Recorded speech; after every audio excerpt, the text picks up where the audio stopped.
एक और बेहद अहम खबर, समाजवादी पार्टी के सीनियर लीडर और रामपुर से रुकने असेंबली आजम खान की जमानत अर्जी पर समाअत करते हुए सुप्रीम कोर्ट ने अहम तबसरा किया।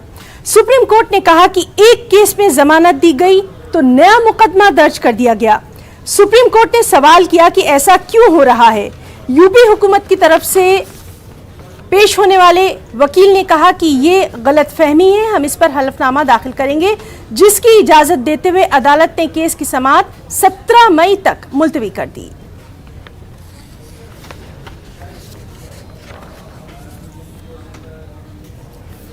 और सीधे रुख करेंगे हमारे नुमाइंदे सुशील पांडे का। सुशील, आपसे जानना चाहेंगे आजम खान के मुकदमे की समाअत करते हुए क्या कुछ अहम बातें कही हैं कोर्ट ने?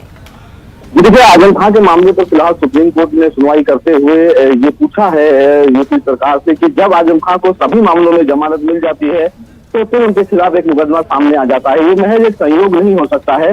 बहरहाल सुप्रीम कोर्ट ने इस पूरे मामले में ये भी कहा कि जब 87 मामले उनके खिलाफ थे और 87 मामले में वो जमानत पर आ चुके हैं, तभी इस बीच में एक और मुकदमा उनके ऊपर आ जाता है। इसको संयोग के रूप में कैसे देखा जा सकता है? बहरहाल उत्तर प्रदेश सरकार की तरफ से सुप्रीम कोर्ट में ये कहा गया कि ये एक प्रकार की गलत धारणा नहीं है, क्योंकि इस मामले में जब जैसे जैसे जांच चल रही है आजम खान के खिलाफ और जब आजम खान के खिलाफ एक नई रिपोर्ट आ जाती है तो उस पूरे मामले में मुकदमा दर्ज कर लिया जाता है। बहरहाल सुप्रीम कोर्ट ने एक कहीं न कहीं एक संयोग की प्रक्रिया पर सवाल जरूर खड़े किए उत्तर प्रदेश सरकार की नीयत पर, लेकिन सुप्रीम कोर्ट ने कहा कि इस पूरे मामले में उत्तर प्रदेश सरकार के द्वारा एक विस्तृत हलफनामा दाखिल किया जाए। सुप्रीम कोर्ट ये देखना चाहता है कि आखिर उत्तर प्रदेश सरकार आजम खान को लेकर किस प्रकार जांच के दायरे को लेकर आगे चल रही है।